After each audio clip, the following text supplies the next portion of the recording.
voy a empezar contando una breve historia que ocurrió hace unos 2500 años atrás. Se dice que estaba... Perdón, ¿esto es lo que está acá? No, perdón, déjame ver una cosa, perdón, no.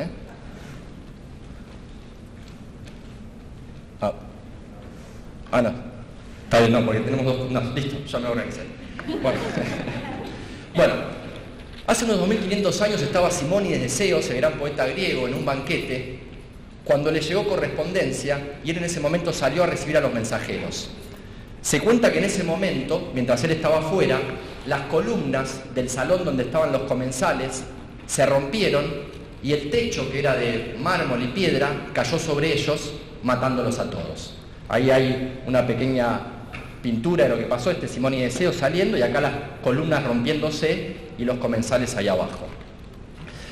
Se cuenta que los cuerpos estaban tan desfigurados que los familiares no podían reconocerlos y darles sepultura digna, pero que Simónides de Ceos en ese momento, mientras descubría el principio fundamental que hasta el día de hoy utilizan todos los campeones mundiales de memoria para ganar los campeonatos, tomó a cada uno de los familiares por la mano y los llevó en el medio de una nube de bruma y polvo al cuerpo de su ser querido. ¿Qué descubrió Simónides de Ceos en esa tarde trágica y qué es el principio fundamental que utilizan todos los campeones mundiales de memoria y que muchos de los cuales tengo el placer de conocer, y no hay excepción a la regla, todos utilizan este principio aquella tarde? Porque sí, existen campeonatos patológicamente aburridos donde las personas memorizan cosas, y hay campeonatos mundiales de eso. Y todos utilizan el siguiente principio. ¿De qué se dio cuenta Simónides de Ceos aquella tarde? Que si le hubiesen dado una lista para memorizar el nombre de 20 personas en un orden dado, hubiera tardado un montón. Hubiera tardado muchos minutos, mientras que al haber estado sentado solo unos segundos junto a ellos, gracias a que tenía la imagen visual y guardada en su cerebro, los pudo recordar. Y ese es el principio fundamental de toda técnica de memoria hasta los días de hoy. Se trata de transformar datos aburridos y fáciles de olvidar en imágenes visuales, tan bizarras, tan fuertes, tan diferentes a todo lo que vimos en nuestra vida, que por su naturaleza única se hace memorable. Con este tipo de técnicas se pueden hacer demostraciones que para quien no conoce estas técnicas parecen propias de un prodigio. Parecen propias de una persona que nació con un cerebro cableado y especial. Pero en realidad se trata de técnicas y de mucho entrenamiento. Yo utilizo estas técnicas para otra cosa, que es lo que voy a demostrar ahora, que es el cálculo mental. Porque si uno hace cálculo mental, ¿cuál es la principal dificultad que uno tiene? Que se olvida qué cuenta está haciendo. Aparte la dividís en varias partes la cuenta, y tenés pasos intermediarios y decís, para, ¿cuál tenía que sumar con cuál? Entonces, parte de lo que hago yo cuando hago cálculos mentales es aplicar estas técnicas de memoria. Me gustaría hacer una pequeña demostración entonces de cálculo mental. Tiene que ver también con un espectáculo que yo hago mucho en colegios, paso el chivo ya que estamos, se llama Matemagia, y que tiene un poco el objetivo de incentivar a los chicos en el aprendizaje de algunos conceptos matemáticos, justamente, a través del asombro, que espero poder generar. Bueno, entonces lo primero que voy a hacer es multiplicar, y lo que voy a hacer ahora después lo voy a usar como base para lo que quiero decir después sobre la neurociencia del aprendizaje. Pero voy a empezar multiplicando números por sí mismo. Ustedes saben que cuando uno multiplica un número por sí mismo, se dice que lo eleva al cuadrado. Por ejemplo, 2 por 2 es 2 al cuadrado es 4, 3 por 3 es 3 al cuadrado es 9, 4 al cuadrado es 16, y 5 al cuadrado es 25. Bien, hasta acá se entendió, ¿no? Si esto no se entendía, lo que viene a continuación no tiene ningún sentido. Bueno, entonces, voy a empezar multiplicando por sí mismo números de 2 dígitos, pero antes necesito nombrar a 2 escribanos que vayan corroborando con la calculadora de sus celulares las cuentas que voy haciendo. ¿Quién se ofrece a corroborar la cuenta que voy haciendo con su celular? Ahí tenemos una persona, bien, la nombramos escribana espontáneamente. Tenemos otra, tiene que ser 2 porque estamos en Argentina, si no piensan que hay reglas. ¿Quién puede ser la otra persona? Tenemos una acá, otra, 2, ya está, 3, listo, tenemos 3 escribanos. Bien, escribanos, es así. Me van a decir un número, yo lo voy a multiplicar por sí mismo. Ustedes hacen la misma cuenta. Si lo hago bien, dicen correcto, bien alto, para que todos se entren y puedan festejar conmigo. Y si lo hago mal, no dicen nada. No, si lo hago mal, dicen incorrecto, pero me dan otra oportunidad. Quiero hacerla bien, es una cuestión de orgullo, ¿vale? No me dicen el resultado correcto. Dale, a ver, ¿quién me hizo el número de 2 dígitos? Número de 2 dígitos, por ejemplo. 36, escribanos, 36 por 36 es igual a 1296. Correcto, bien, muy bien, bien alto para que escuchen, bien. No, pero esperen, pará. Todavía ni empecé. A ver, allá, ¿quién me dice allá de aquel rincón? Un número de 2 dígitos, sí. 45 por 45 escribanos es 2025. Correcto. ¿Puedo usar este micrófono así me muevo un poco? Hola, ¿ahí me escuchan? Bien, perfecto. ¿Quién no acá, este sector, me dice el número de 2 dígitos? 28, después te digo vos. 28 por 28 es 784 escribanos. Correcto, che, digan correcto, porque si no, no se entera nada. Correcto, está bien, no, pero allá, ¿ustedes escucharon? No, claro, pongámosle. A ver, uno más para practicar, ustedes digan bien alto correcto. A ver, número de 2 dígitos. 97 por 97 es 9409. ¿Se escuchó? Ahora sí, bien, perfecto. Bueno, pero para, porque voy a llevar esto un poquito más allá porque sé muy bien lo que están pensando. Están pensando que me lo sé de memoria. Es que soy mentalista, leo el pensamiento además de hacer cuentas.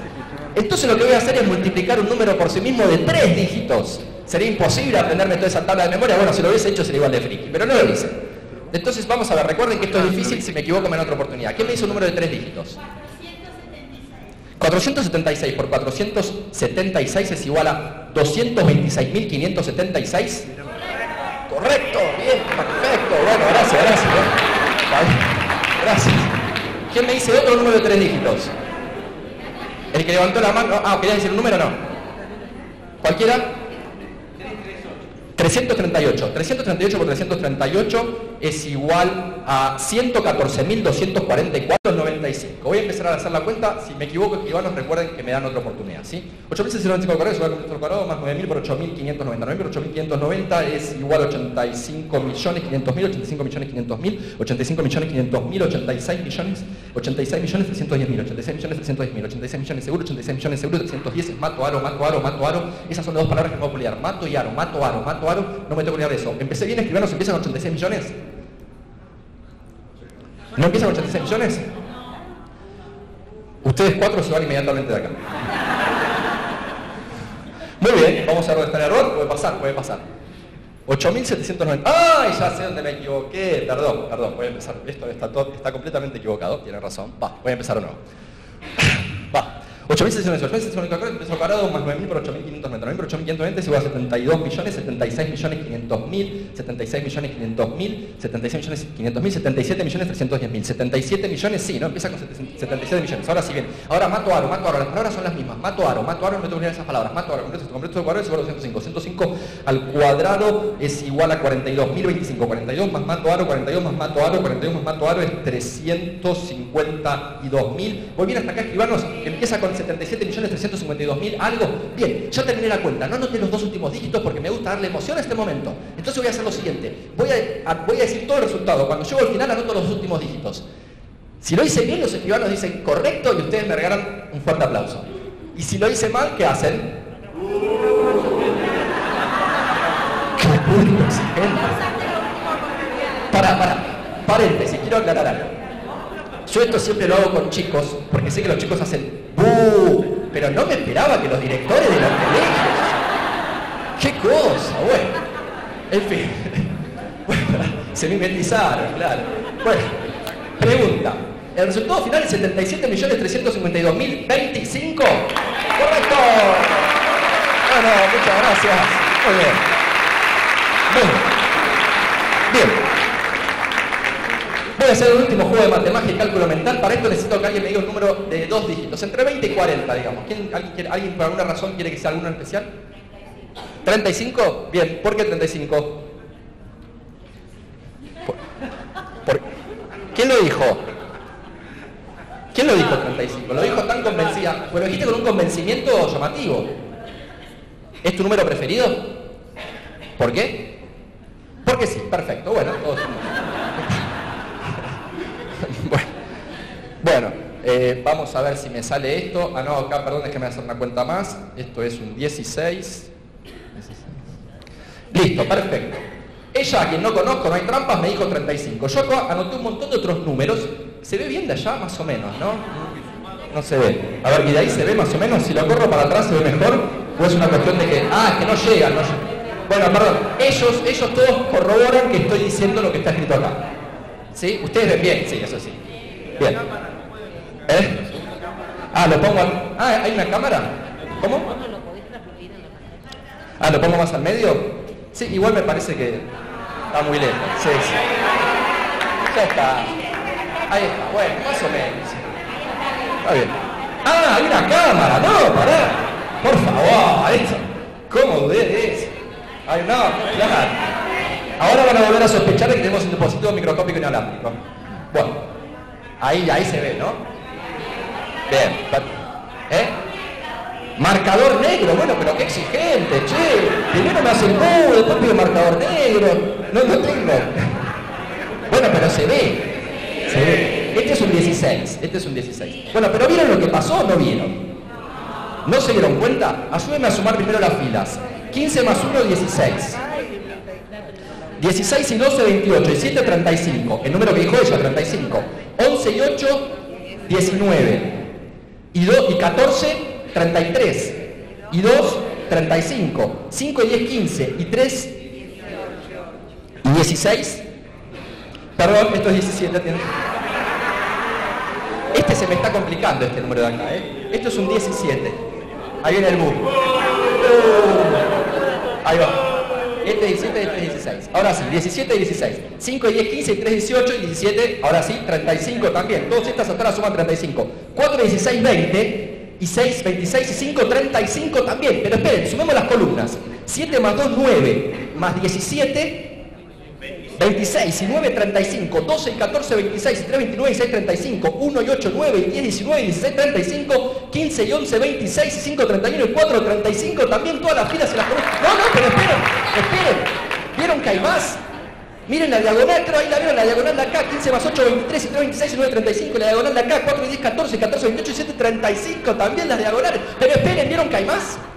Miren las 4 del medio, 8 y 10, 18, y 14, 32, y 3, 35, y las 4 de la punta, 15 y 9, 16, 11, 27, y 8, 35, y las 4 de acá, 12, y 7, 19, y 2, 21, y 14, 35, y las 4 de acá, 3, 6, 9, 9, 18, 35, y las 4 de acá, 5, 4, 9, 19, y 6, 35, y las 4 de acá, 10, 16, 6, 9, 35, y las 4 de acá, 1, 9, 19, y 35 también. Pero esperen, ¿vieron que hay más?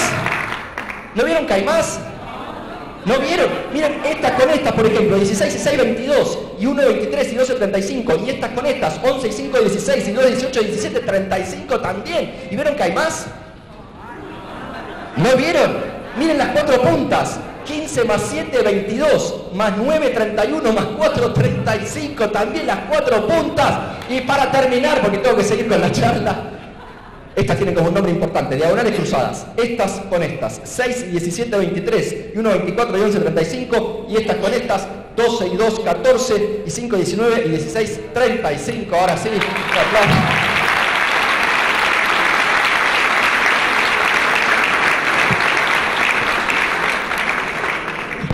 Bueno,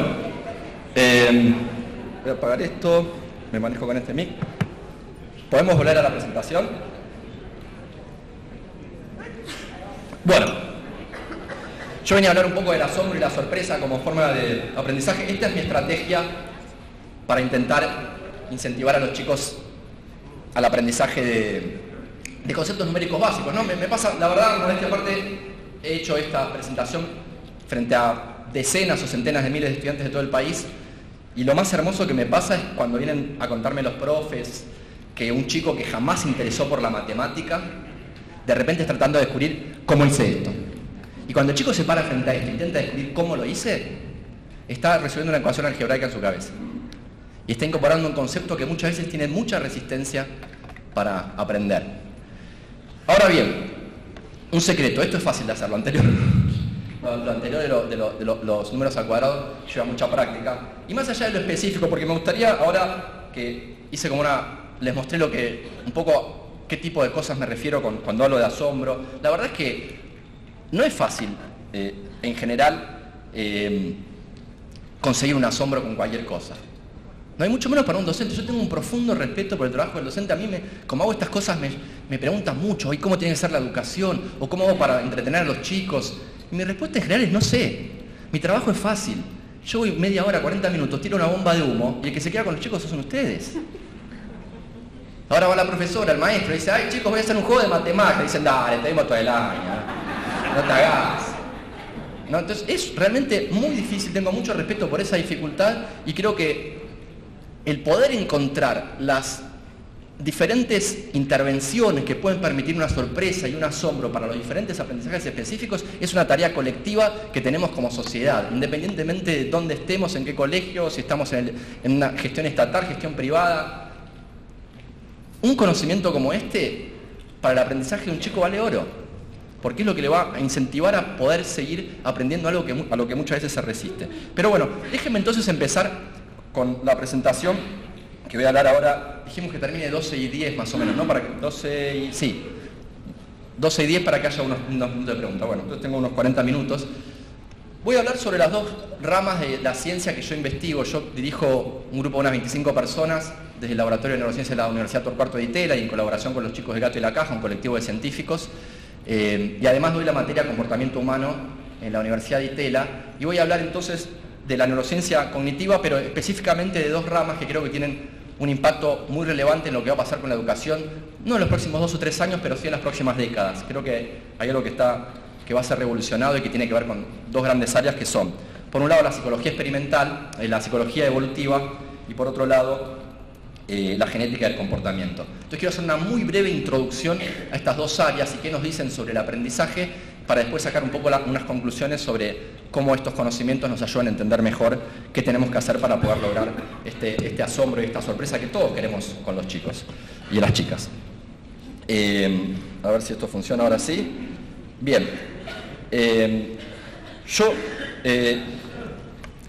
Yo dije mato aro. Primero les quiero contar un poco qué era esto, porque el mato aro era 310 para mí. La técnica que yo usé se llama sistema mayor, es un sistema desarrollado en el siglo XVIII en Francia para recordar números, y básicamente yo tenía que recordar, yo tenía un montón de números en la cabeza, estoy haciendo una cuenta grande, pero yo tenía tantos que en el momento tengo que recordar, hay 3 que no me quiero olvidar, que era 310.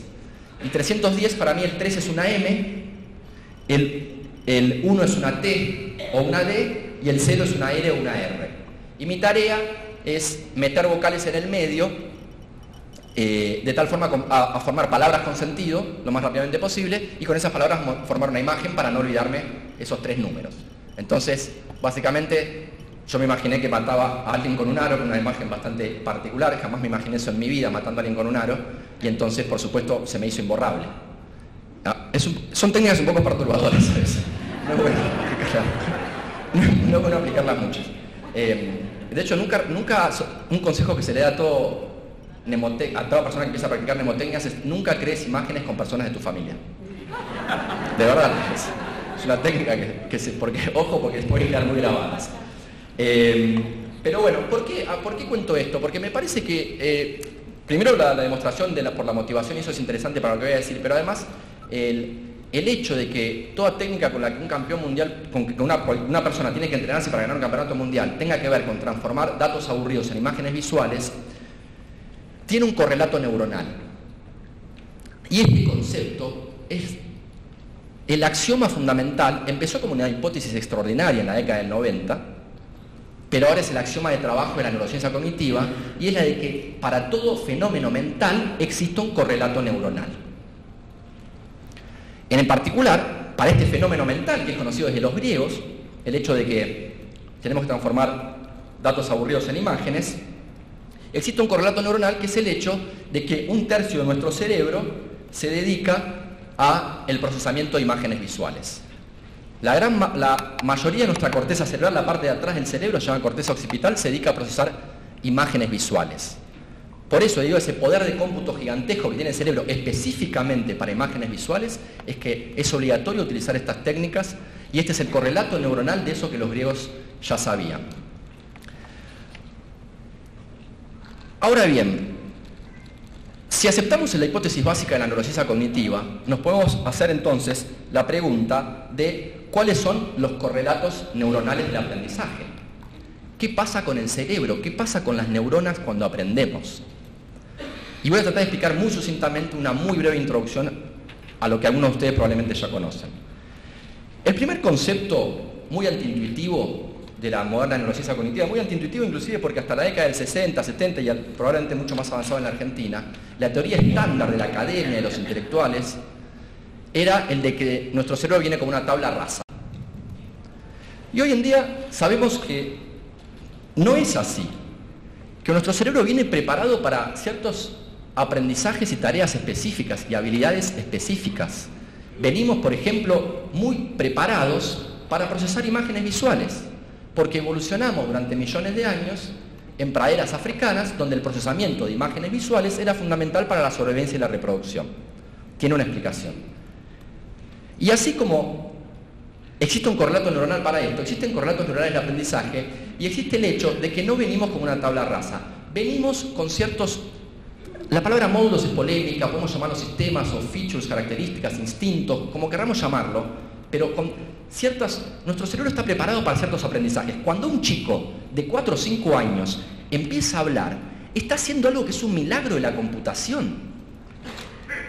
Hasta el día de hoy no hay una sola computadora por más poder que le demos, que gaste millones de veces más energía que un cerebro de un niño, que pueda hacer lo que hace un niño al hablar. Y eso no es fruto de una sagacidad más general del niño. El niño puede hablar y la niña pueden hablar porque son miembros de una especie que está preparada para hablar. La analogía que a mí me gusta acá es: las arañas tejen telas de araña no porque sepan mucho de geometría, sino porque son arañas. Un chico cuando habla lo hace de una forma magistral porque es niño, o porque es niña, porque es un miembro de nuestra especie. Ahí, si quieren una recomendación, este libro me parece precioso, El instinto del lenguaje, Steven Pinker, un autor, seguro, el autor de divulgación científica más leído en los Estados Unidos actual. Les recomiendo mucho este autor. Me estoy perdiendo acá. Esto quería decir. Las arañas no son expertas en geometría, son arañas. El libro que les recomiendo es Steven Pinker. Después te dejo, Silvina, el PowerPoint también para que lo que aparezca acá, después no sé si hay una lista de mail o algo, lo pueden subir a un lado. ¿Está bien? Ah, perfecto. Bueno, esto se los dejo a disposición. Bien. Ahora, así como existen módulos cerebrales para el procesamiento de imágenes visuales, existen módulos cerebrales para el lenguaje, que son tal vez los más conocidos, existen módulos para un montón de otras cosas. Existen módulos para el procesamiento de sonidos, son temas que me encantan discutir, no lo vamos a hacer ahora, pero existen módulos hasta para qué pasa con nuestro cerebro cuando nos enamoramos. Que al contrario de lo que pensamos durante muchos años, no es una invención de los poetas románticos del siglo XVIII y XIX, sino que es un instinto que nos domina por completo.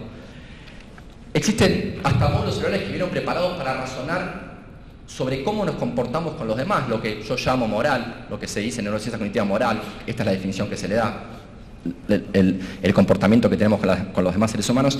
Y existen otros muy antiintuitivos. Voy a mencionar uno solo que tiene que ver con lo que estoy diciendo ahora, que también es muy novedoso y se propuso en la década del 90 por un investigador con quien yo colaboro de París. Él es algo así como el Noam Chomsky de la matemática. Se llama Stan Dean, y así como Chomsky propuso la existencia de circuitos cerebrales para una gramática universal, Stan Dean propuso la existencia de circuitos cerebrales para el procesamiento de números. El libro, si quieren, que les puedo recomendar al respecto es este libro que publicó de Stan Dean, siglo XXI, se llama El cerebro matemático, y ahí tienen a la derecha, en naranja, las regiones cerebrales, es la parte horizontal del surco intraparietal, que se encargan del procesamiento de números. Hay infinidad hoy en día de evidencias de esto. Les voy a contar una sola, que es la que más me gusta a mí. Si vos agarrás un bebé neonato, recién salido de la panza, y le mostrás un montón de imágenes, lo único que tienen esas imágenes en común es que tienen tres de algo. Se dice la numerosidad es 3, pero puede ser 3 elefantes, 3 triángulos, pueden brillar más, pueden brillar menos, pueden estar todos en un rincón, pueden estar distribuidos en la pantalla. Lo único que hay en común entre esas imágenes es que hay 3. Si de repente aparece una imagen con 2 o 4 de algo, el bebé, el neonato, mira más. O succiona más el chupete, ¿no? Que es la forma que tenemos de saber qué le interesa a un bebé. O sea, desde nacimiento, los chicos, las chicas son capaces de reconocer la numerosidad de un conjunto de pocos elementos. Por supuesto, le pone 14, 15, no es que está contando. Pero es sobre la base de estos circuitos que se construyen, como ahora vamos a ver, los razonamientos matemáticos, aritméticos, debiera decir, más complejos. Ahora bien, si todo esto es verdad, si lo que les acabo de decir es verdad, si es verdad que nuestro cerebro está preparado por la evolución para aprendizajes específicos, ¿cómo puede ser, por ejemplo, que seamos tan buenos en tareas para las que evidentemente no venimos preparados por la evolución? Por ejemplo, la lectoescritura.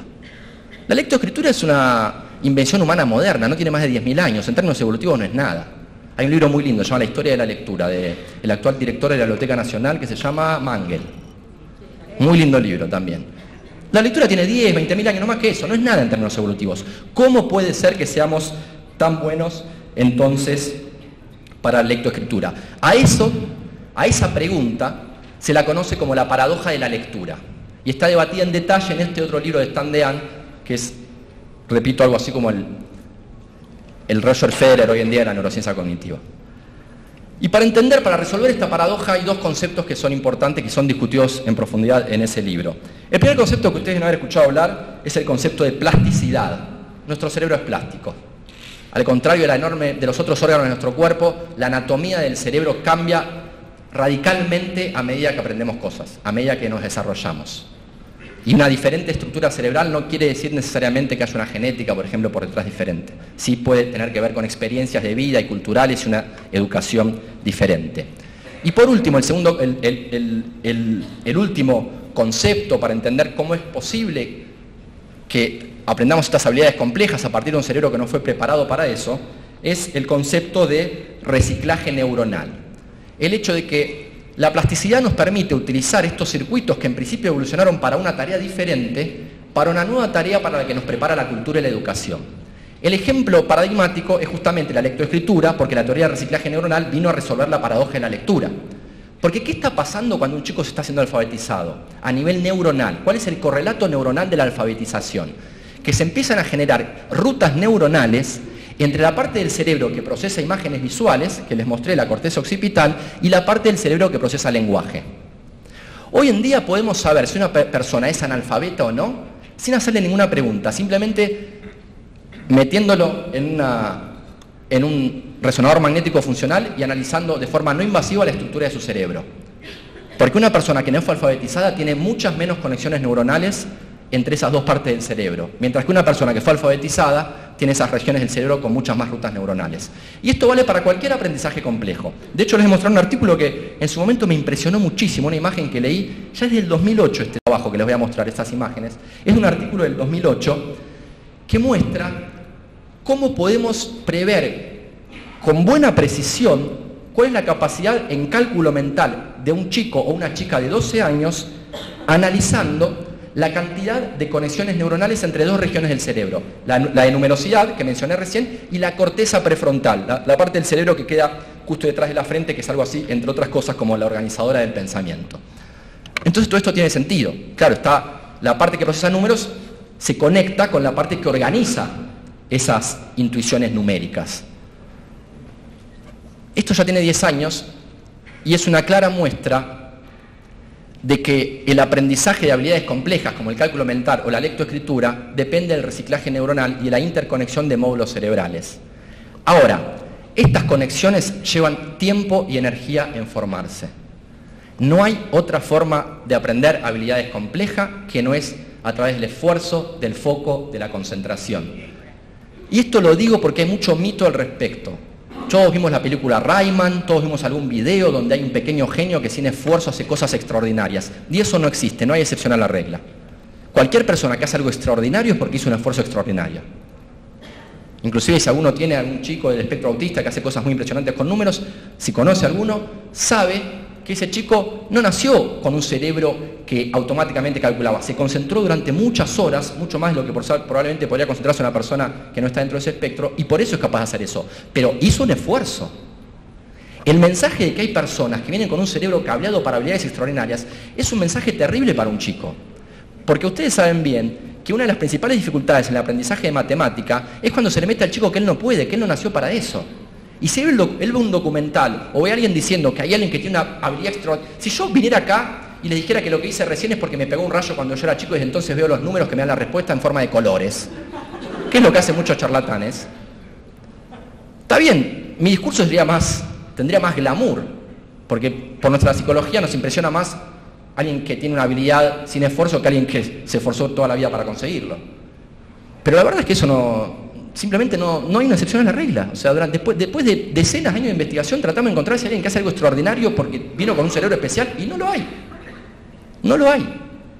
La única forma de adquirir habilidades extraordinarias es con un esfuerzo extraordinario. En otras palabras, El aprendizaje depende de la construcción de rutas neuronales que llevan tiempo y energía en formarse.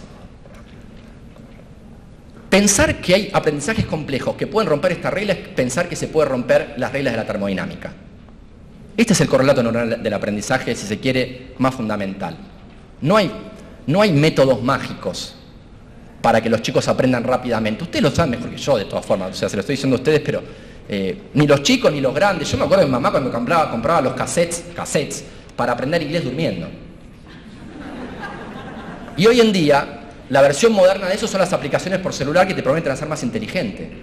Eso no existe. No te vas a hacer más inteligente jugando al celular. ¿Sabes qué tenés que hacer para ser más inteligente? La única forma probada de ser más inteligente, educarte. Permanentemente. Y hacer ejercicio físico, la verdad se ha dicho. No hay otra forma de ser más inteligente. Y lo hemos investigado no nosotros, las empresas norteamericanas, porque el que lo descubra con un paper se hace millonario. Imagínate, yo tengo un método rápido para ser inteligente. ¡Pah! Listo, tengo la vida hecha. No existe.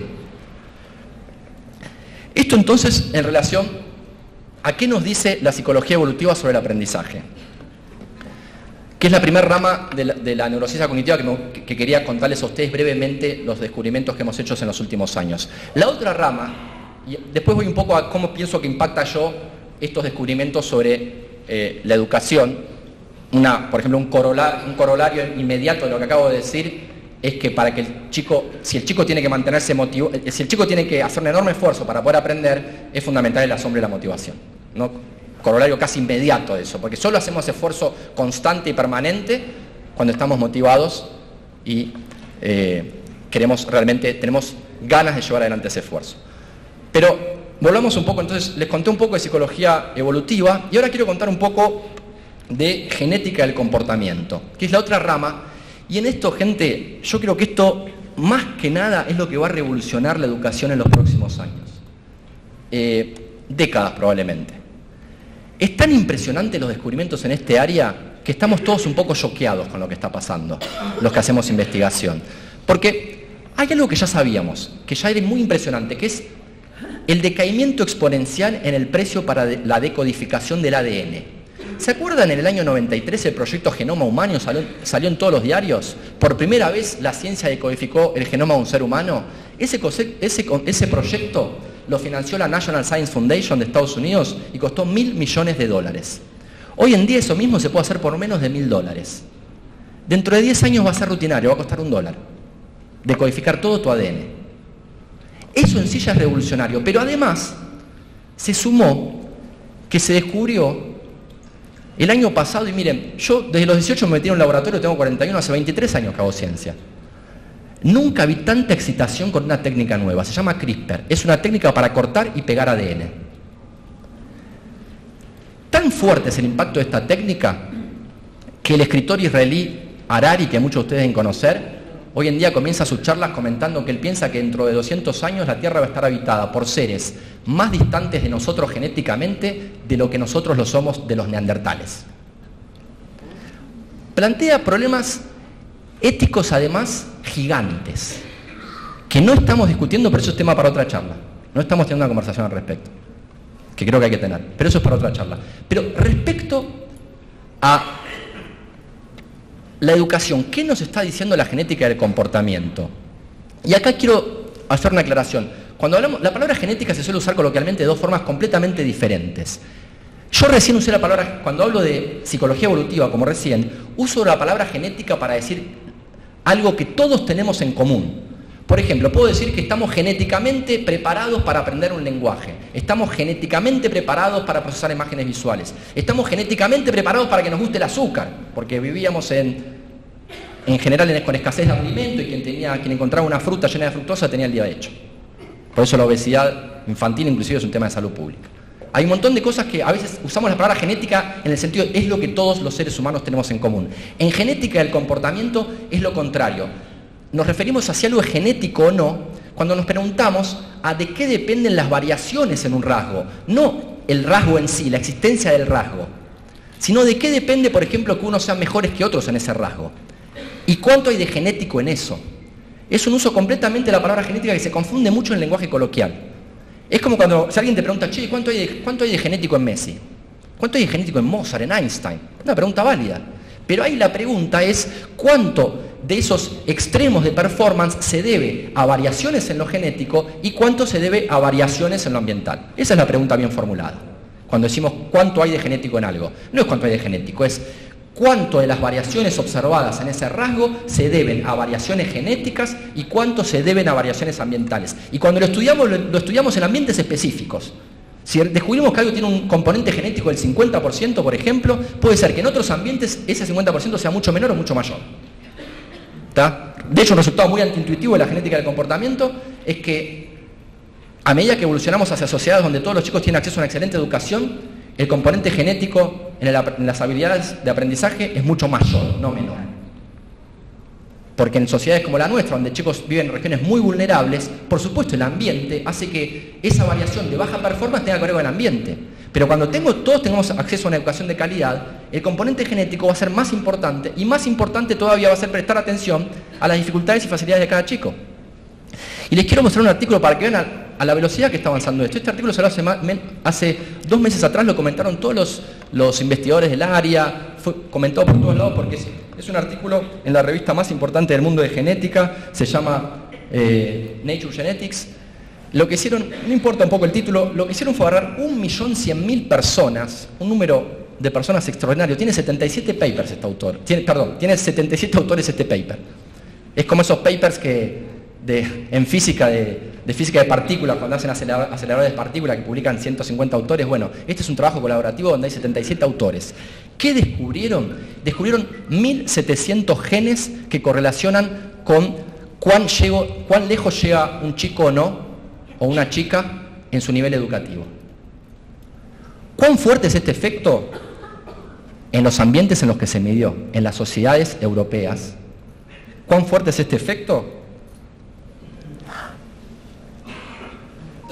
El 20% más suertudo genéticamente tenía 50% de chance de ir a la universidad. El 20% menos suertudo, 10%. Es gigante el efecto. ¿Cómo? Buena pregunta. Vos detectás, es así, está bien. Vos detectás 1.700 genes que tienen 2 alelos. Un alelo que te predispone bien al aprendizaje y uno que te predispone mal, digamos. Vos podés ver de esos 1.700 cuántos tenés que te predisponen bien. Todos tienen un efecto muy pequeño, por eso necesitas tantos sujetos para poder medirlo, porque el efecto es muy pequeño, pero existe. Entonces vos tenés 1.700 genes, todos con un efecto muy pequeño, y vos podés ver quiénes tuvieron más suerte en esa lotería genética. ¿Se entiende? Ahora bien, lo que no tenemos que hacer acá es pensar que esto, que puede ser un poco desolador, es inmutable, para nada. Justamente tenemos que empezar intervenciones que equilibren esto. La miopía es genética. Y podemos hacer intervenciones que hagan que una persona que nació con miopía vea como cualquier otra. Usamos anteojos, lo operamos, lo que sea. Podemos tener anteojos cognitivos para que los chicos que detectamos que tienen una especial vulnerabilidad en sus genes tengan un desarrollo a la par de los otros chicos. Pero lo primero es asumir que esto existe. Y acá yo me peleo mucho con la gente, disculpen que lo uso un poco despectivo, la palabra, los progres de la intelectualidad de la academia. Porque han negado, yo muestro esto y me acusan casi de ser un nazista. Y no es, yo estoy diciendo, no, pará, todo depende del esfuerzo, no, pero esto nos puede ayudar a detectar tempranamente qué chicos van a tener dificultades con qué tareas. Y aparte, miren dónde se expresan estos genes.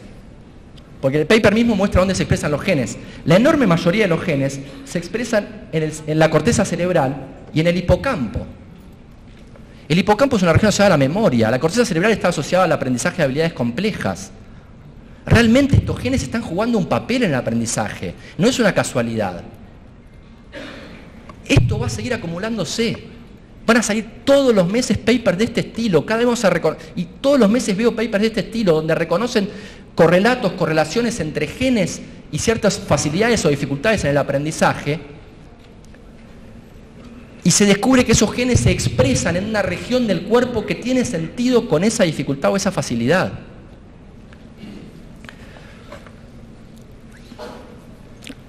Bien, entonces, esto es como, yo pienso que, mi abuelo que era un científico, algo que siempre me quedó es que él me decía que la base de toda ciencia es que el mundo es como es y no como queremos que sea.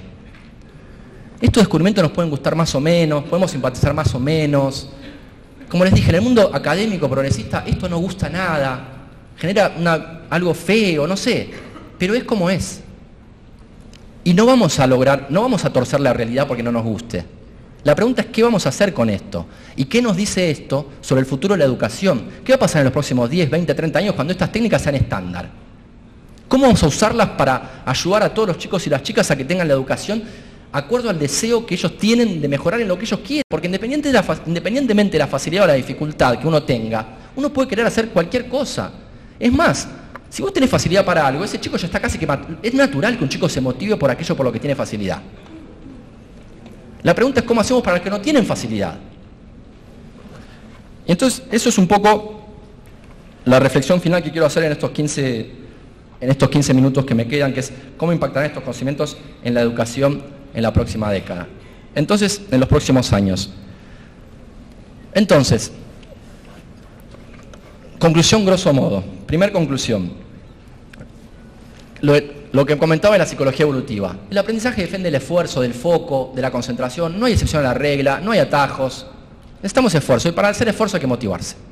Ahí está la importancia de la motivación. Si quieren, algo que, todo bien, mi abuelo me lo dijo, no estoy diciendo nada nuevo. O sea, pero había ciertas fantasías al respecto. A mí tal vez tuve suerte. Mi abuelo siempre me dijo, mira Andrés, en la vida si querés llegar a hacer cosas importantes, tenés que romperte el traste. Yo lo sabía, lo supe, pero bueno, acá tenés el correlato neuronal y te ayuda a convencerte de que es así. Cambiar la creencia es lo que puede cambiar tu comportamiento. Es un poco la base de la psicología evolutiva. No trabaja sobre las emociones, sobre el comportamiento, sobre los sentimientos. Trabaja sobre las creencias. Trata de cambiar las creencias para que vos cambies tu comportamiento, tus emociones, tus sentimientos. Si yo cambio tu creencia y logro convencerte de que el esfuerzo es un requisito necesario y suficiente para que vos aprendas lo que tengas que aprender, es probable que avances mucho más rápido en ese aprendizaje. Porque no hay nada peor que el autoboicot cuando uno está aprendiendo. Ahora bien, ¿cómo hacemos para mantener la motivación y el esfuerzo? Miren, no tengo una respuesta. Creo que hay ciertas intervenciones generales. Por ejemplo, acá, como dice yo recién hice actividades lúdicas, sorpresivas, me parece que es importante. Yo hice una pequeña demostración de matemagia, ahí puse fase 2, es un chivo, ya lo sé, pero un poco en agradecimiento a Maxi que gracias a él estoy acá. Creo que es fundamental este tipo de trabajo, por lo que dije recién, o sea, llevar a los chicos a tener experiencias diferentes, sorpresivas, y para el profe es difícil. Está bien que haya personas, o inclusive como decía Lili recién, tal vez en la propia escuela, que los profesores hagan intervenciones que roten, no sé, pero algo que... Porque si yo soy, como les dije recién, si yo soy el profe y trato de aparecer con una magia con el chico me dice, no, profe, vos no sos mago. Entonces creo que es fundamental tratar de pensar, pero para cada aprendizaje específico, ¿qué intervención específica podemos hacer? No hay una regla general, esto es recontra específico. Pero sí necesitamos saber que lo que estamos buscando es el asombro, la sorpresa, la indagación, si se quiere, como decía Santo Tomás de Aquino. ¿Por qué aprendemos ciencias naturales en el aula? ¿Por qué no aprender la naturaleza? En fin, creo que esto es algo que muchos de ustedes ya saben, pero de alguna forma la neurociencia y la genética lo está asentando y dándole bases mucho más sólidas. En segundo lugar, les quiero comentar una autora, que es probablemente la autora más leída en Estados Unidos en educación. Se llama Carol Dweck. Ella trabaja sobre el concepto de estados mentales, con este concepto de que cambiar mi estado mental, la forma en que yo encaro mi aprendizaje, puede cambiar completamente mi forma de aprender. Y ella habla, grosso modo, de dos grandes estados mentales: el estado mental de aprendizaje y el estado mental fijo. El estado mental fijo es cuando vos crees que no vas a poder, que esto es imposible, que vos no naciste para eso, que esto es un bodrio. Y el estado mental de aprendizaje es ese estado en el cual vos conocés las dificultades de lo que viene por delante y lográs disfrutar de ese proceso porque de alguna forma sabés que después va a haber una recompensa. Claro, eso es lo que saben todos los profes. ¿Cómo lo hacemos? Carol Dweck es muy leída porque ella ha hecho muchos test estandarizados para medir el estado mental, si es de aprendizaje o fijo, en diferentes chicos y personas, y ha hecho intervenciones realmente muy sorprendentes. Escribió un libro que está en castellano, se consigue, se llama Mindset, la actitud del éxito. El libro y el título es un poco autoayuda norteamericana, y cuando lo lees repite 50 veces lo mismo, es verdad, pero el concepto fundamental creo que es importante y que es interesante. ¿Cómo hacemos para cambiar ese estado mental de las personas? Y cómo ese estado mental influye o no en la capacidad de aprendizaje.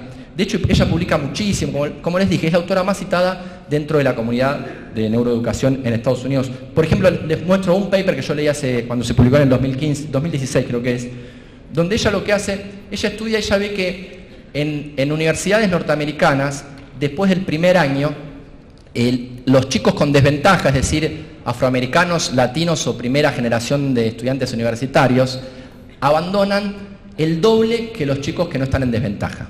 ¿Tá? Entonces, ahí vemos un cuadro. Lo que hay que comparar acá es esto. Miren, cuando ella no hace ninguna intervención, con los estudiantes perdón, estoy mal. Sí, este es el libro, perdón. Avísenme si yo veo que se dieron cuenta. Sí, porque estoy con las dos compus acá. Bueno, este es el libro que yo les comentaba. Después les voy a mandar igual, así que estas referencias van a estar. Y este es el artículo que ella publicó en el 2015. Y hay un resultado que es que, miren, esta cifra de 90% son los chicos que son chicos no desfavorecidos, que el 90% termina el primer año de facultad. Y estas dos flechas ahora, una es el 82% y otra 86%. El 82% es los chicos que tuvieron una intervención que es controlada. Ahora voy a explicar cómo sabemos que es otro tipo de intervención. No es una intervención donde tratás de cambiar el estado mental, simplemente le das información útil, teléfonos útiles, direcciones, cosas así. Y ves que el 82% nada más termina. Fíjense que es 8% menor la diferencia entre los que terminan, los que no son desfavorecidos y los que hubo una intervención de ese tipo. Pero cuando ella hace una intervención tratando de cambiar el estado mental de los chicos, el 86% termina. O sea, la comparación justa acá es la siguiente. Si no hacemos ninguna intervención, el 90% de los chicos no desfavorecidos termina el primer año, mientras que solo el 81% de los chicos desfavorecidos termina el primer año. O sea, hay una diferencia de 9% en cuántos chicos terminan el primer año de la facultad. Cuando ella hace su intervención, esa diferencia de 9% se reduce a 4%. Te reduce a menos de la mitad la tasa de abandono en el primer año en la universidad de los chicos en situación desfavorecida. Con una intervención de 40 minutos, donde lo que hace es tratar de explicarle a los chicos las enormes dificultades que tienen por delante, que sean conscientes de eso, pero a su vez les muestra a chicos, compañeros como ellos, un poco más grandes, que han atravesado por esas dificultades y las han logrado superar. Esa simple intervención le está dando resultados muy interesantes. En segundo lugar, creo que, y esto que dije son como más intervenciones generales, generar asombro, generar sorpresa, cambiar el estado mental de los chicos, hay que ver cómo, Carol Lueg tiene muchos estudios, por eso le paso esas referencias. Y la segunda cosa que me gustaría comentar acá, que yo creo que es fundamental y lamentablemente creo que hay mucha resistencia dentro de la propia academia, es que necesitamos hacer más estudios controlados y aleatorizados, lo que en inglés es RCT, Random Control Trials, para intervenciones específicas. ¿Qué es esto? A ver, esto inclusive la Comunidad Europea, los ministerios de educación en Estados Unidos también han hecho un llamado para que los investigadores hagan más experimentos controlados. ¿Por qué experimentos controlados?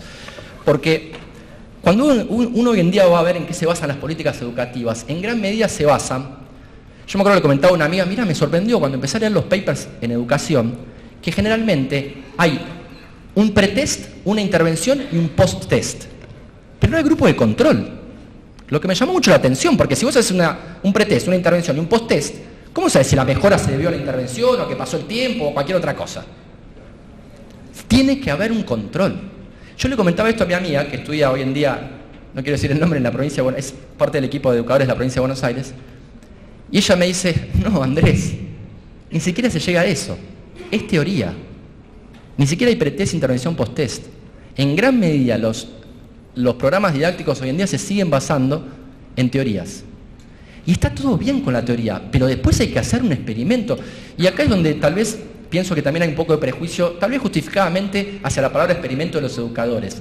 Yo pienso que cada vez que un maestro está probando algo nuevo para ver si funciona, está haciendo un experimento. En el buen sentido de la palabra experimento. Y eso... Mi sueño megalómano es que seamos todos parte de un gran experimento colectivo donde haya una base de datos gigantesca donde cada profesor, independientemente si es una escuela laica, judía, evangélica, católica, lo que sea, cada profesor cuando hace una intervención tiene forma de registrar ese resultado para que podamos comparar. Tengo un amigo que trabaja en el CBC hace 7 años, hacen miles de exámenes por año, eso se tira a la basura. No estamos haciendo nada con esos datos, no podemos comparar cómo las diferentes formas de preguntar, por ejemplo, inciden o no en el resultado final. Y hay un montón de cosas que se pueden estudiar. Por ejemplo, en estos exámenes universitarios sabemos que si vos predisponés a las personas a pensar que esto es una prueba matemática difícil, las mujeres van a tener un desempeño en promedio peor porque vivimos en una sociedad que piensa que la ciencia no es para mujeres. Entonces ya las estás sesgando. Hay un montón de cosas que podemos estudiar si pudiéramos crear una comunidad independientemente de donde trabajamos. Si pudiéramos realmente darnos cuenta que lo que tenemos que hacer, más allá de la teoría que está perfecta, es después ir y comprobar empíricamente esa teoría. Y creo que acá ustedes como directores de colegio tienen un enorme poder para hacer eso. Hay una idea, les doy un ejemplo. No sé si funciona o no, capaz que funciona. Pero yo veo que ahora muchos enseñan a sumar horizontal, no vertical. Perfecto, tal vez funciona mejor. Pero cuando voy a buscar la referencia, a ver quién hizo 2 intervenciones, una sumando horizontal, otra vertical, comparó, qué funcionó, qué no, no hay. Y está bien que probemos, pero dejémoslo registrado, veamos si funciona o no. Creo que esa es la... Y si se quiere, el ejemplo paradigmático de eso, de ver qué funciona y qué no, es la dislexia o en general los trastornos de aprendizaje, lectura y escritura. Porque en los últimos 10 años hemos avanzado muchísimo en entender qué intervenciones podemos hacer cuando un chico tiene dislexia. Y yo soy disléxico. Hasta el día de hoy me confundo la T con la D. Tuve la suerte que mi mamá era una economista, doctora, se notó en mi infancia, yo un desarrollo cognitivo normal, pero me costaba horrores la gramática, la ortografía, y me ayudó. Me compraba libros de ortografía, se sentaba conmigo. Pero un chico en una situación vulnerable, que es disléxico, y los amigos lo empiezan a bulear, a burlarse. ¿Saben que en las cárceles la incidencia de dislexia es 10 veces mayor a la población general? Porque esos chicos, al no detectarlos tempranamente y no darles una solución, son buleados, desarrollan actitudes agresivas, es muy normal eso. Imagínense si tuviésemos, y eso va a pasar dentro de muy poco, un test genético para ver quiénes chicos están con más probabilidad de desarrollar un trastorno de este tipo en el aprendizaje, lectura y escritura, y hacer una intervención temprana, a los 2, 3 años ya empezar a intervenir. Cuando a un chico le negamos esta posibilidad, es una tragedia personal y una vergüenza nacional. Sabemos cómo hacer que los chicos aprendan a pesar de su dislexia. Y si por cuestiones ideológicas preconcebidas le estamos negando ese aprendizaje, nos estamos equivocando. Y esto lo hago con una profunda crítica hacia mis compañeros del CONICET, hacia los académicos. Que yo lo único que quiero es saber si funciona, no me importa. Cuando hablo de estas cosas, las intervenciones de Beatriz Duc para la dislexia, me acusan de ser neoliberal y imperial, no sé, imperialista, no sé. Yo digo, no, pero esto funciona, esto no funciona. Es tan simple como eso, veamos qué funciona. Un ejemplo más les doy y después ya voy cerrando. De cómo se pueden hacer estudios controlados, que yo creo que es lo que está faltando y que es tal vez lo que nos estamos debiendo. No solo nosotros, sino la sociedad mundial, porque esto hay informes de la Unión Europea del año pasado, en Estados Unidos lo mismo, llamando a la comunidad educativa a hacer más experimentos controlados. Tenemos que controlar si es la intervención lo que funciona o no. Un ejemplo más. Y acá les cuento mi experiencia personal de cómo me acusaron de ser conductista y biologicista y neoliberal.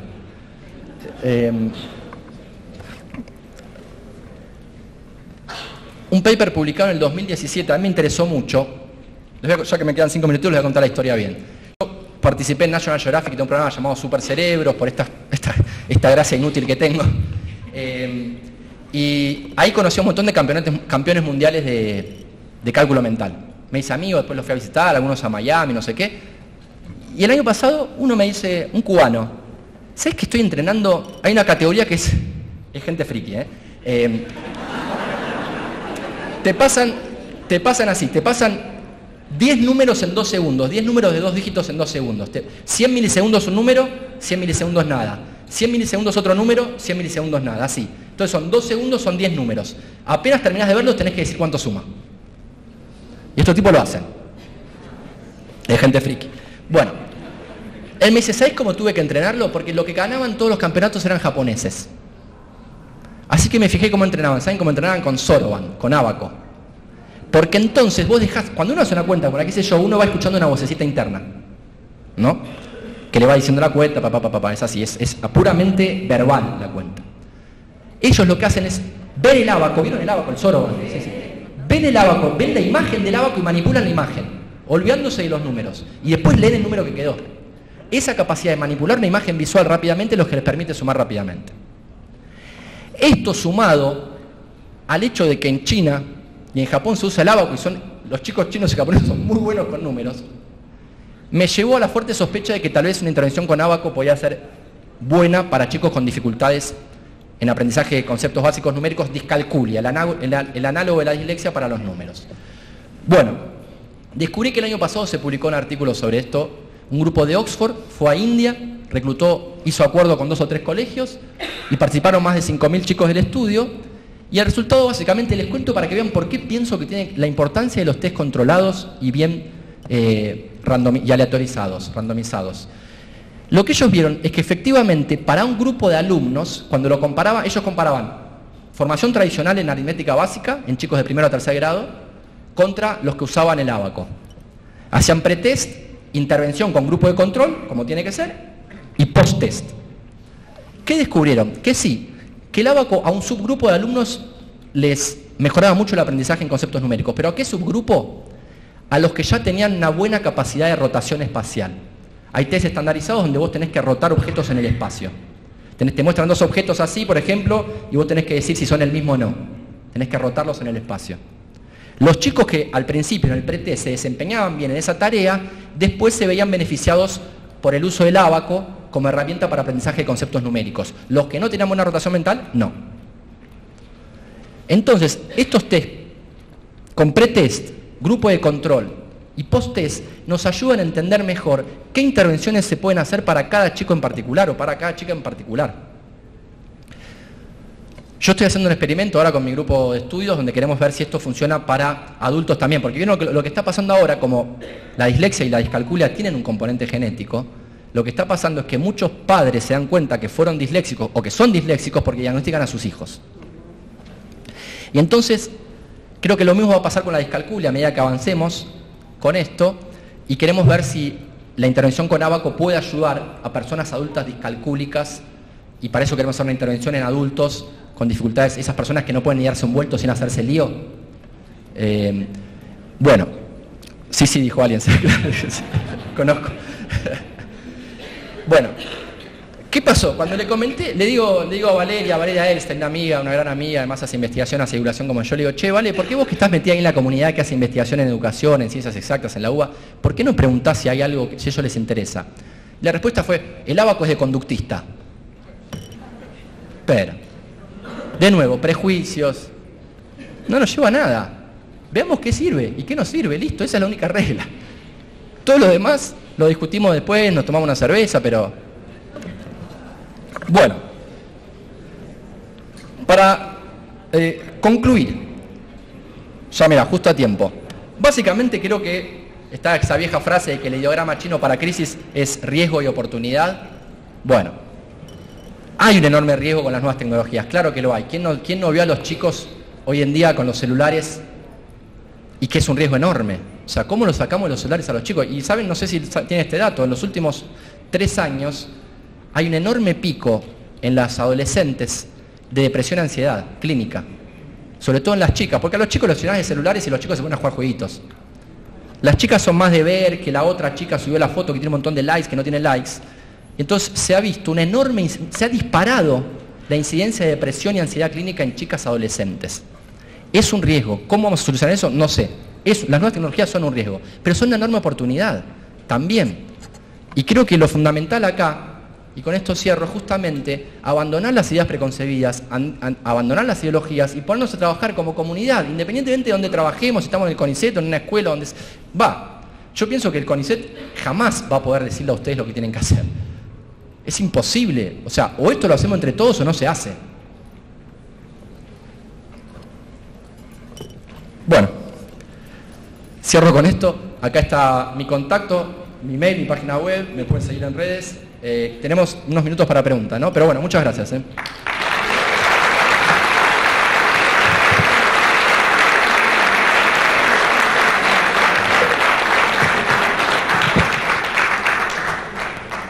Bueno, abrimos el espacio para preguntas. Por allá hay una. Me acerco. Dale. Creo que sí, ¿no? Sí, sí. Bueno, en primer lugar, felicitaciones por la exposición. No sé si estás al tanto que yo soy de la provincia de Buenos Aires y sabemos que los diseños curriculares le dan la espalda a la neurociencia, bastante, en muchos aspectos, y hace poco cambió el diseño curricular y empieza a haber un panorama más que tiene que ver con este punto de la alfabetización sobre todo, ¿no? Es decir, hubo mucha resistencia porque sabemos, me voy a hacer cargo de lo que digo, que la psicogénesis no sirvió para alfabetizar, ¿sí? Y que justamente hay que ponerse a plantear dónde está la unidad pedagógica, si debemos alfabetizar a los 5 años por esta plasticidad neuronal, por esto de lo que ponías, o que la unidad pedagógica esté entre los 6 y los 7. Mi pregunta es, ¿está estudiado bien? Creo que sí, pero te lo pregunto. El tema del tiempo para el aprendizaje, el hecho de que nos han dicho que se puede aprender a leer y a escribir a cualquier edad, y entonces un chico de 8 años que todavía no entró y no lee ni escribe, todavía está el tiempo. Sí. Mira, no me quería meter en temas muy polémicos de la política cotidiana, pero me obligas. Estoy de acuerdo con vos. Creo que es una tragedia eso, porque hay un montón de chicos que no le estamos dando, y los más vulnerables son los más perjudicados. Y te voy a comentar una anécdota personal. La única vez en mi vida que se me plantó un lagrimón en una conferencia científica fue viendo a Beatriz Duke de la Universidad de San Martín, cuando nos mostró un video realmente conmovedor. Una chica de 7º grado, debía tener por ahí, no, menos, tiene un poquito más que lo decís vos, 8 años, pero 7º grado. La chica, el padre estaba preso, la mamá era alcohólica, vivía desde muy chiquita en un, ¿cómo se dice? ¿Orfanato? No, ¿en orfanato? No, orfanato, bien. La chica está en 7º grado, no sabía leer y escribir nada. En 3 meses, después de 3 meses de intervención del equipo de Beatriz, esa chica estaba leyendo y escribiendo como el resto de sus amigos. Realmente conmovedor. Para mí, yo estoy de acuerdo con lo que decís vos, y es una tragedia que la ideología se meta en estos temas. De hecho, quienes se opusieron a la aplicación de los métodos que sabemos que funcionan durante muchos años, después se vieron obligados a votar a favor de la Ley Nacional de la Dislexia, sin reconocer cuánto durante años fueron un obstáculo para que eso pase. Porque ellos que decían que nosotros éramos cómplices de las multinacionales, y el capitalismo, el imperialismo, el neoliberalismo, estaban haciéndole el juego a las multinacionales que no querían pagar los tratamientos que funcionan para esos chicos. Entonces, bueno, no me quise meter en política cotidiana, pero me metí. Me obligaste. ¿Cómo? Es algo que nos atraviesa. O sea, después está bien, tal vez después hay negociados para ver quién te da el certificado de quién es disléxico o no. Es otro punto, por supuesto, pero es como decir que no vamos a tratar el cáncer porque hay negociados con el que... Bueno, no, está bien, primero veamos qué funciona y qué no, después vemos cómo hacemos, no haya mafias. Hay otra pregunta.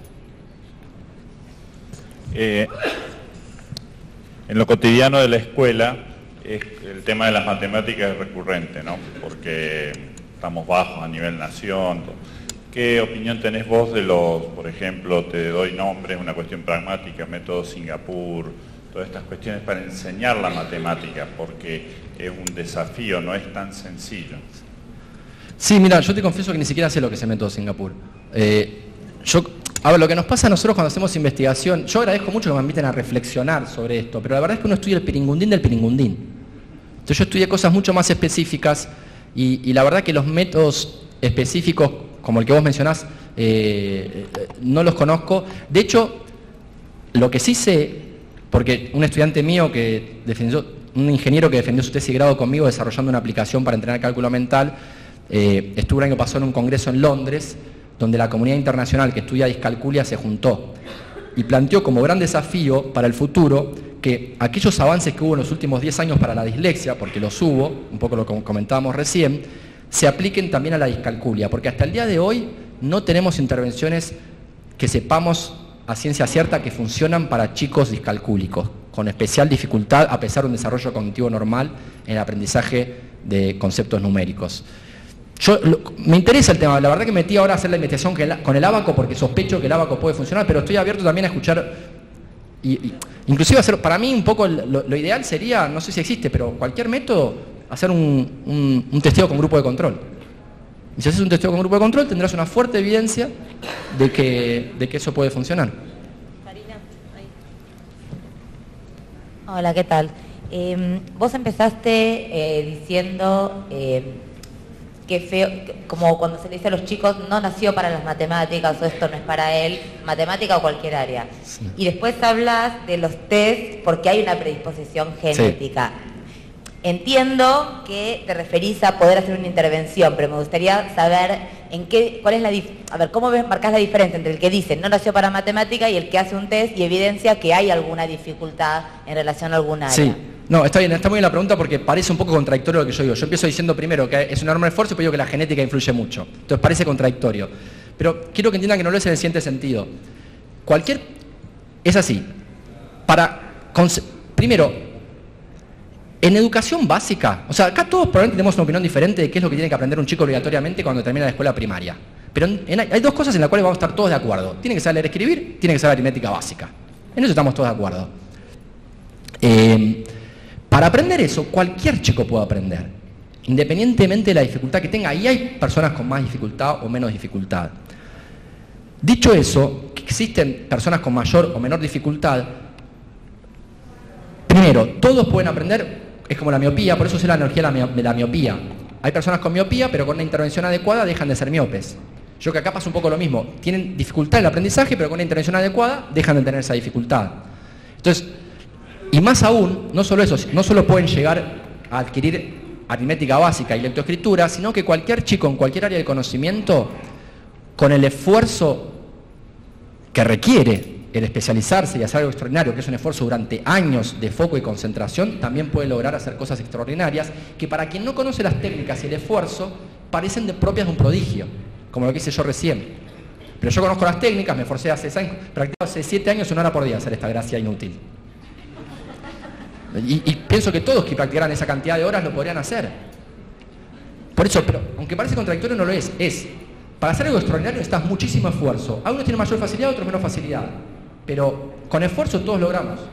Entonces, la diferencia entre lo que vos planteás y lo que decimos que está mal catalogar a alguien que no puede para algo, tiene que ver con el esfuerzo, tiene que ver con un enfoque adecuado a la dificultad, porque sí la existe, pero con un enfoque adecuado puede sí, eso, motivarlo, asombrarlo y hacer test randomizados y controlados para saber qué sirve y qué no sirve. Sí. Acá hay otra pregunta. Hola, yo más o menos en la misma línea te quería consultar, sí. ¿Qué papel juega la resiliencia en todo esto, ¿no? ¿Lo qué, perdón? La resiliencia de los chicos. Vos decís que se hacen mediciones, pretest, grupo de control, bueno, todo, que me parece, lo hablábamos más temprano inclusive, esto de que no dejar todo en la teorización, sino también poder aterrizarlo y poder tener una medida para tomar acción. Que claro. Hoy no existe. Ahora, yo soy de Jujuy y nosotros vemos muchos chicos que hacen desarrollos que pueden estar fuera de lo normal, ¿no? En cuanto a las condiciones, esto que vos hablabas, cuáles son las condiciones genéticas o las condiciones del entorno. Sí. Tal cual. Entonces, ¿qué es lo que hay que favorecer desde las instituciones educativas? ¿Cómo fortalecer o qué fortalecer sí. o cómo conducir esto para contribuir al desarrollo sí. de los chicos, ¿no? Yo la verdad que tengo muchas más dudas que respuesta, porque de nuevo lo que me pasa es que yo sé el piringundín del piringundín, pero después creo que más allá de lo general, de la motivación, el asombro, la necesidad de hacer test estandarizados para saber qué funciona y qué no, conozco poco porque no estoy en el aula tampoco. Creo que ahí es donde es fundamental que participen los docentes. Yo otro día participé en un congreso de docentes en Salta y ellos me decían que lo que hacen muchas veces es que a los chicos que les va mejor, que tienen mayor facilidad, los ponen a explicarle a los que tienen más dificultad. Porque también lo que pasa mucho, a su vez, me decían ellos, yo me entero por las charlas que tengo con ustedes, ellos me decían que muchas veces lo que pasa es que el chico que es más brillante, de repente se aburre y no saben qué hacer con él. porque tiene un montón de chicos. Era una conferencia en Salta, así que fue el año pasado en Salta, era profesor de escuelas primarias en esa conferencia. Pero de nuevo, yo no tengo respuesta mucho para eso. Lo mío es más como la convicción de que tenemos que trabajar hacia una educación basada en evidencia y donde se ponga en primer plano el asombro, la motivación, la sorpresa, lo disruptivo. Recién me decía Lili que, por ejemplo, en los colegios públicos de gestión estatal es muy difícil poder contratar a alguien, o contratarme a mí, por ejemplo, porque no está en el presupuesto en ningún lado. Andrés, una última. Dale. Cortita. Cortita. ¿Qué tal, Andrés? Gracias por la Por favor. ponencia. Te hago una consulta que vos, de hecho, hiciste un reparo sobre la cuestión ética, que sin duda trae aparejado, poder, a partir de un test, descubrir ciertas cuestiones que determinan a la persona o en principio para poder mejorar. Sí, no la determina, la influye. No, la influyen o la descubren de alguna manera. Te quería preguntar algo concreto, dado que cada vez que obtenemos datos, esos datos se pueden usar, después cómo los aplicamos, ¿no? Hubo un tiempo en donde los inmigrantes estadounidenses, a partir de los test que usaban, todos daban que tenían un coeficiente mental muy bajo, pero era el problema del test, no era el problema de la gente, ¿no? Estos datos salen de algunos libros que, por ejemplo, llaman Gobernar es Seleccionar, ¿no? O sea, es como... te quería preguntar puntualmente si vos incorporabas gente que pensara estos dilemas éticos, filósofos, no sé, sociólogos, dentro de tu equipo, para ver hasta qué punto estos test, pueden descubrir cuestiones en las que podamos trabajar y ayudar a los chicos, pero también pueden marcar una diferencia muy grande. Vos lo planteaste en tu charla como un dilema, Sí, yo de hecho pienso que... No sé claro que sí, yo creo, mirá, no lo digo yo, lo dice todos los científicos. A ver, la tecnología CRISPR para copiar y pegar genes es el mayor amplificador de desigualdad social que se haya inventado jamás. Porque quien pueda pagar eso, si es que lo permitimos, porque hay que ver cómo lo vamos a regular, es la película Gattaca, hecha realidad, aquella película donde hay como se diferencia genéticamente. Bueno, es exactamente eso. Esta discusión nosotros la tenemos todos los días con mi grupo de investigación. Y me encantaría incorporar a gente más de ciencias humanas, de ciencias... A mí lo que siento es lo siguiente, te voy a ser sincero. Como bien decís vos, la biología, la genética se ha usado para las peores atrocidades en el siglo XX. Y eso generó una resistencia muy grande, y la palabra genética para la intelectualidad siguió siendo mala palabra, y lo sigue siendo hasta el día de hoy en muchos círculos. Yo pienso que